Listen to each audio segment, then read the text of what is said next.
Dr. Cass, one of the benefits of working with folks like you is that if I have a problem or I want to know something, I sure can ask the experts. You, a few months ago, suggested I look into l-tryptophan. And l-tryptophan is literally a whole cascade of mood enhancers, right? Yes.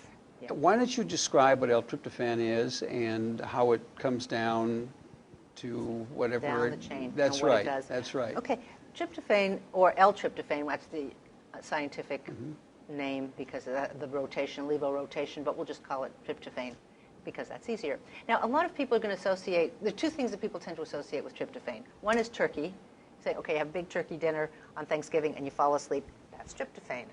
It could be. It could also be that you've just eaten too much, you know, you're digesting it all. But tryptophan does occur. It's an amino acid. It occurs in dairy, chicken, turkey, meat. It really occurs in everything. It's not just turkey.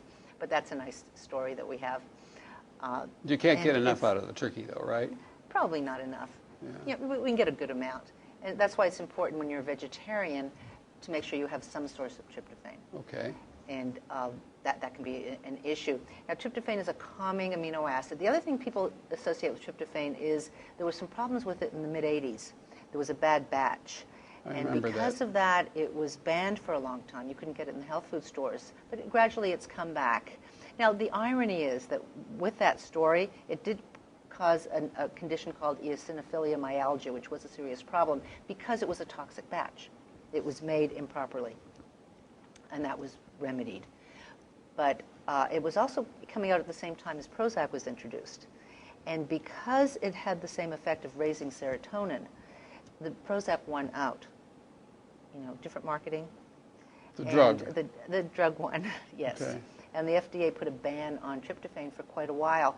But what's ironic or kind of obvious, tryptophan remained in infant formula and remained in parenteral feeding. That is, those canned feedings that people get when they can't eat in the hospital, very sick.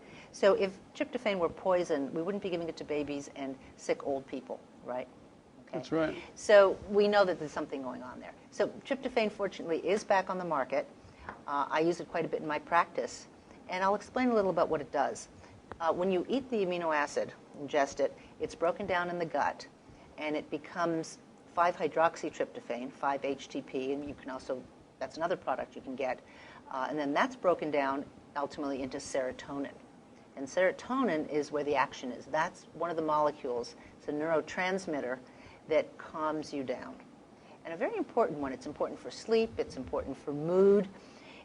Often when people are depressed and they take tryptophan, it helps to raise their mood, and they don't need to take a drug. In fact, it's better than a drug because it's the real thing.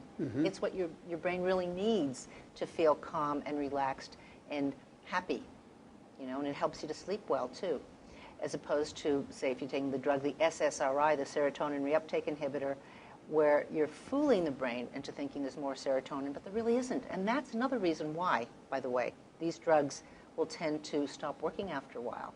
You know, I've had patients on Prozac, Zoloft, Alexa, Lexapro. These are some of the better-known SSRIs.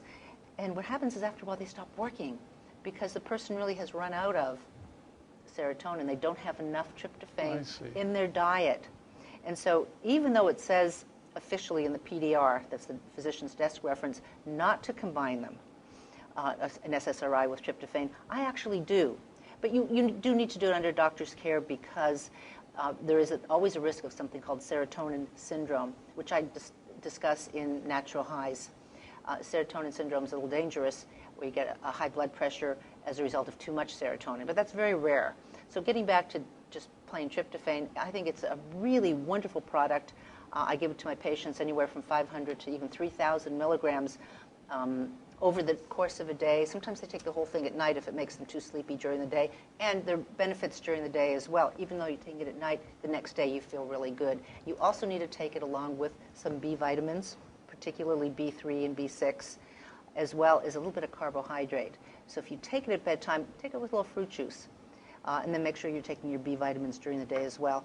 And you'll notice a calmer, happier mood, and better sleep. It also converts to melatonin. And melatonin helps to regulate our sleep and waking cycles. Well, I recommend that people who are having problems with stress, personality problems, or have loved ones or friends that are, look very closely into tryptophan. I recommend that they read about it, and I would suggest your publications that they can go to, and or an article that you have done for Total Health Magazine, but to learn about it, because it does make a marvelous difference. And I appreciate you Thank you. giving us the information. Thank you. Thanks.